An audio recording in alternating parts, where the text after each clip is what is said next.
안녕하세요. 투자자와 지성인을 위한 이야기 공간 돈다방에 오신 것을 환영합니다. 오늘은 최근 핫한 이슈인 중국의 AI, 딥시크에 대해 이야기를 나눠보고 딥시크와 챗GPT를 비교해 보려고 합니다. 그럼 시작합니다. 자, JTBC의 기사입니다. 중국 가성비 AI 딥시크의 충격파. 엔비디아의 시총이 850조 원이 증발했다. 네, 삼성전자의 한 2개 정도의 시가총액이 사라진 건데요. 네, 물론 조금 회복을 하긴 했습니다. 28일 다음날 29일 약간 회복을 하긴 했지만, 네, 그래도 아직 충격에서 벗어나지 못한 모습입니다. 그래서 얼마나 주가가 빠졌냐면, 엔비디아 하루 만에 17%에 가까운 주식 폭락을 했습니다. 그 다음에 엔비디아뿐만이 아니죠. 네, 브로드컴 17%, 이외에도 TSMC 같은 반도체 주식들 네, 10% 이상 폭락을 하면서 네, 딥시크의 충격에서 나스닥이 헤어나오지 못하는 모습을 보였습니다. 네, 어떤 전문가들은 과거 소련이 인공위성을 쏘아 올렸던 스푸트니크에 비유하면서 네, 제2의 스푸트니크의 충격이다 라고 말할 정도로 아주 그런 충격적인 모습을 보여주었습니다. 자, 그럼 딥시크에 대해서 간단하게 한번 살펴보도록 하겠습니다. 자, 딥시크와 챗GPT의 비교인데요. 자, 딥시크는 모두 아시다시피 네, 이거 중국에서 개발한 AI입니다. 중국에서 개발한 AI고요. 네, 사실 AI 전문 기업도 아니에요. 퀀트, 주식, 퀀트 투자를 주로 연구하는 그런 기업의 한 부서에서 연구한 AI입니다. 자, 그리고 불과 만들어진 지 1년도 안 됐죠. 1년도 안 되고 최초 모델을 공개한 지 한 2달 만에, 네, 정말 한 2달, 3달 만에 엄청난 성능의 AI를 만들어내는데 성공을 하죠. 그래서 무엇보다 사람들이 놀랐던 건 경제성이죠. 네, 훈련 비용입니다. 경제성이 네, 원래 챗 GPT의 20분의 1 수준이라는 거죠. 네, 5%밖에 되지 않았다는 겁니다. 물론 뭐 설왕설래가 있습니다. 이게 진짜냐, 가짜냐, 이거 사기 아니냐 이런 얘기도 있는데요. 일단 발표를 믿는다고 치면 네, 5%의 비용으로 AI를 구현할 수 있다는 내용이고요.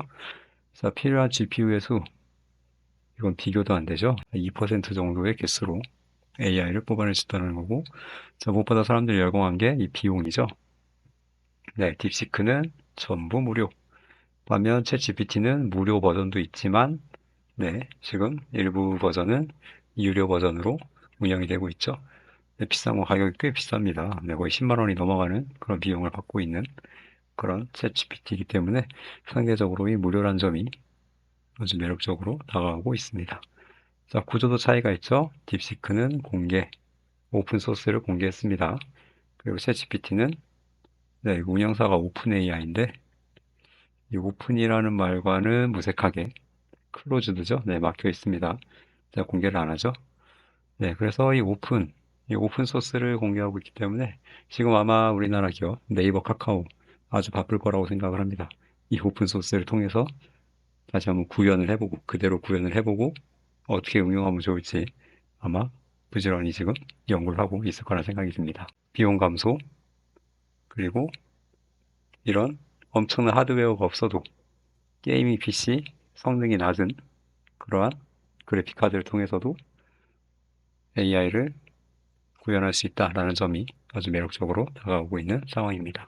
자, 이건 딥시크 쪽에서 공개한 벤치마크 지수인데요. 네, 보시면 알겠지만 최근 가장 핫한 모델 딥시크 R1, 네, 맨 왼쪽에 있는 모델이죠. 상당히 높은 점수를 기록하고 있다는 걸 확인할 수가 있습니다. 네, 챗 GPT, 오픈 AI의 O1 이런 것보다 상당히 우수한 서비스를 보이고 있습니다. 네, 이 정도를 제외하면 나머지 정도 거의 비슷하거나 소폭 우세한 성능을 보이고 있다라는 걸 알 수가 있고요. 그 이전 버전이죠. 딥시크의 이전 버전인 V3와는 엄청나게 향상된 모습을 보이고 있습니다. 이게 불과 거의 뭐 한 두세 달 안에 일어난 변화라고 하니까 정말 최적화 속도가 놀랍다고 할 수 있네요. 자, 이게 메인 화면이죠. 딥시크 챗 GPT입니다.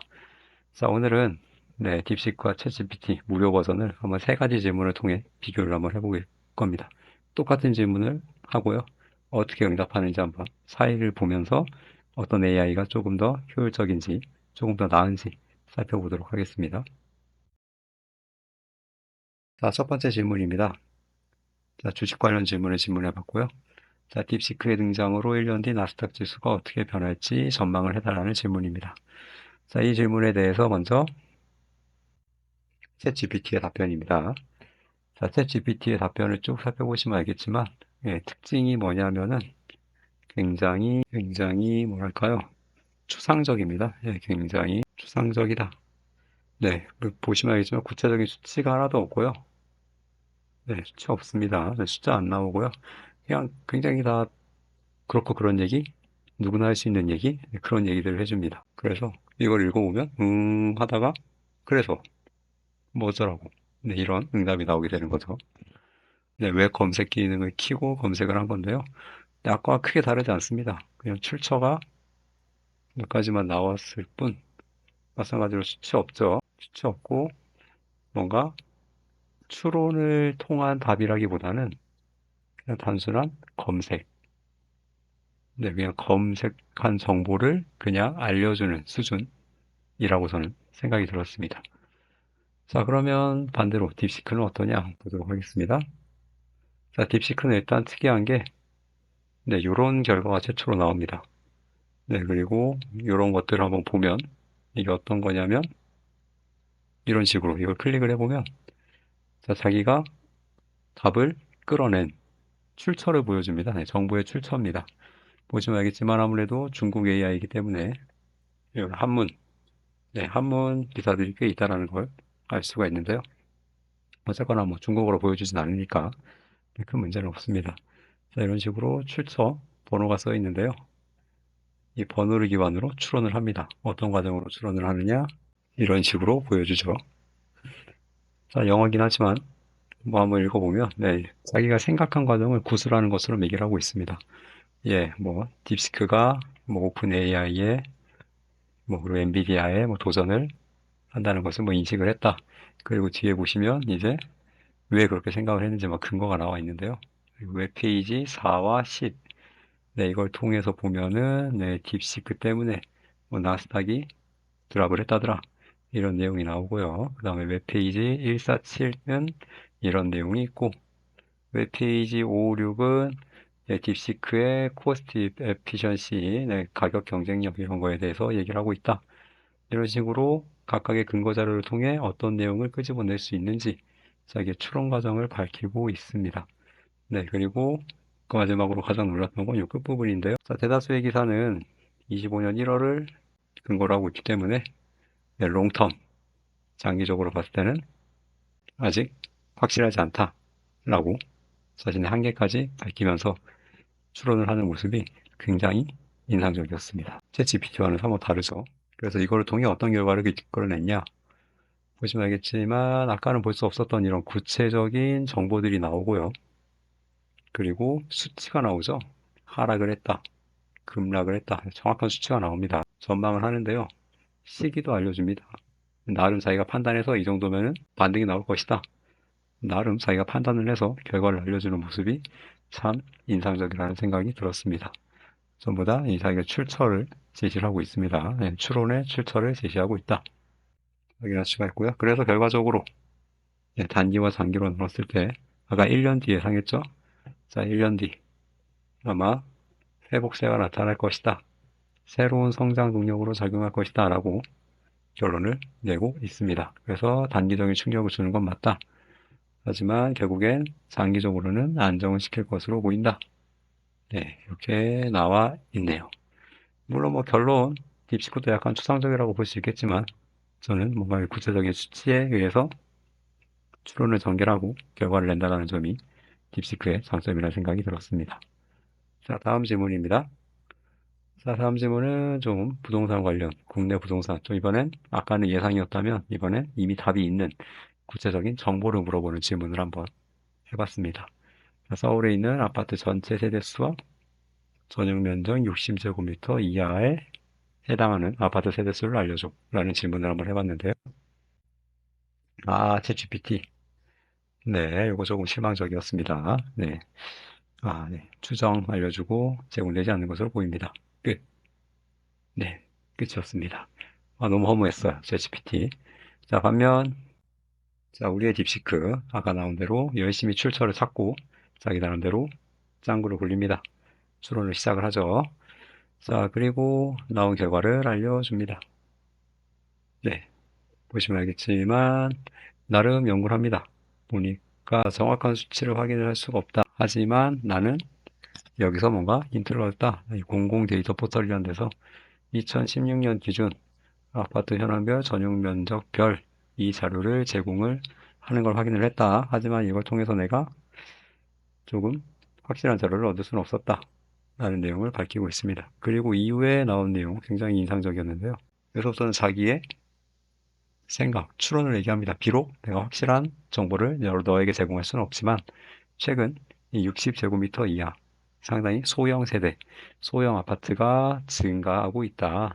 이런 추세가 있고 작은 주택의 비중은 확대되고 있으며 청약시장에서 높은 관심을 받고 있다. 비록 정확한 정보를 줄 수 없지만 이거와 관련된 뭔가 전방이나 예상 이런 걸 내가 묻지도 않았지만 필요할 거라고 생각을 해서 검색을 해서 알려주는 거죠. 자, 그래서 한번 이 딥시크가 말한 정보를 한번 찾아가 봤습니다.